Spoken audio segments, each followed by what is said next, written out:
Welcome to Make the Most of Mailchimp. This is part 3, the message method, step 1. And here's the agenda for this video. We're going to review the goals for the course and for part 3 of the course.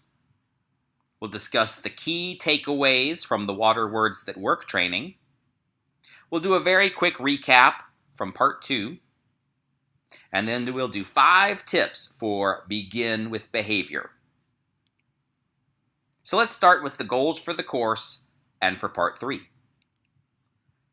The goals for the Make the Most of Mailchimp course is that you'll understand the big picture of Mailchimp, and you'll have the fundamental knowledge that you need to figure out all of the various features on your own. And after completing part 3, you'll understand how to apply the message method when you're writing and gathering photos for messages that you're going to send out of Mailchimp. So let's review the key takeaways from the Water Words That Work training. That's where you learn the environmental message method. And one of the key takeaways there is that the conservation community, we habitually put professional level reading materials in front of the public, the mostly high school educated public. And then when they don't respond the way we hoped they would, we tell ourselves they don't believe us, they don't care, or they don't like us. That's one of the key takeaways of the Water Words That Work course. And then we have the message method to prevent that from happening. If you make good choices about the words and the pictures that you put in your email, your open rate, click-through rate, and conversion rates will all be higher than if you make poor choices. That's what this session is really about. If you make good choices about which words and pictures to put in your email, your open rate, click-through rate, and conversion rates will all be higher than if you make poor choices.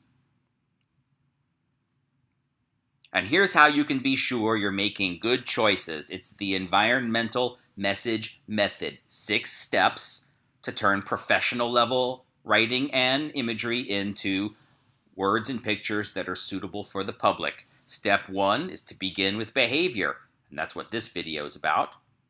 Step 2 is foolproof photos. We'll start on that in the next session. Step 3 is to swap the shop talk. Step 4 is to insert the words that work. Step 5 is the tempting testimonial. And step 6 is to review readability.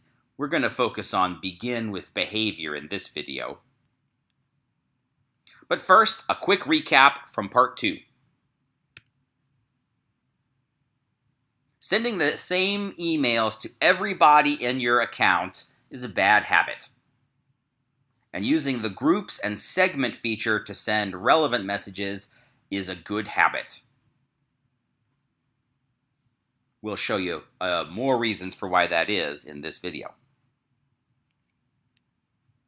Water Words That Work clients tend to have average open rates between 20 and 30%. If you rigorously use the environmental message method in your emails, we hope you'll be towards the 30% mark. If you make poor choices about words and pictures, your open rate might fall down even below 20%.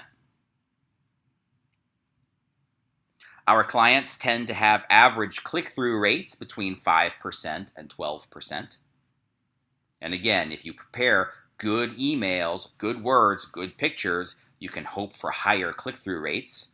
And if you prepare bad emails with poor choices of words and pictures, your open rates might even drop below that. And our clients tend to have conversion rates of between 3% and 5%. We tend to see average bounce rates between 1% and 2%. That's when the email address is bad. Someone changed jobs. They switched from AOL to Yahoo. Whatever the reason is, that email address is no longer good. You should expect that subscriber addresses in your email address go stale and they begin to bounce at a rate of about 25% per year. Your email list just won't last forever. You always need to find fresh addresses to replace the ones that are wearing out and going stale. All right, so now let's get into the heart of this video, and that is the 5 tips for begin with behavior, the first step in the environmental message method. And with Mailchimp, what begin with behavior usually means these behaviors. You want the subscriber to open the email, you want the subscriber to click on a link in the email, and you want the subscriber to complete some form on a landing page. Those are the 3 main behaviors we are looking for when we're using Mailchimp. And we've got 5 best practices, 5 tips for increasing the rate that do that. And the first is to write the email for your audience instead of about yourself. The second is to write good, strong subject lines that speak to the motivations of the audience. The third is to use merge tags to personalize the email. The fourth is to use buttons in the email to draw the subscriber's eye to the conversion opportunity. And the last tip is to focus your whole message on the behavior that you want. So let's talk about writing that email for your audience instead of about yourself. Here's our outreach strategy brief. If you've taken the Waterwords That Work course, you've worked through portions of this document. And in the Step 1 Begin with Behavior part of that document, you find this chart. What we want them to do, why we want them to do it, why they might want to do it, and why they think their peers might approve or disapprove. If you wrote the strategy brief, reread this section before you write your email and refresh your memory on the motives of your target audience. If you didn't write the strategy brief, definitely read this section of it so you understand what the motivations of your target audience are.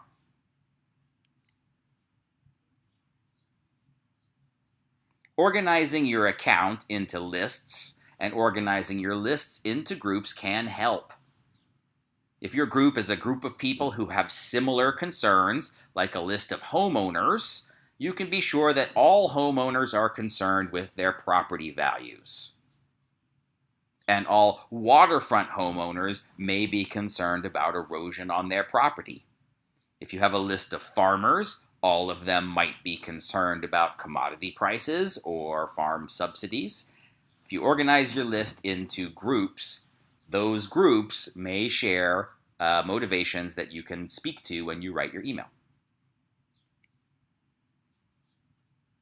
Our second tip is to write good, strong subject lines that speak to those motivations. Subject lines are super important for Mailchimp.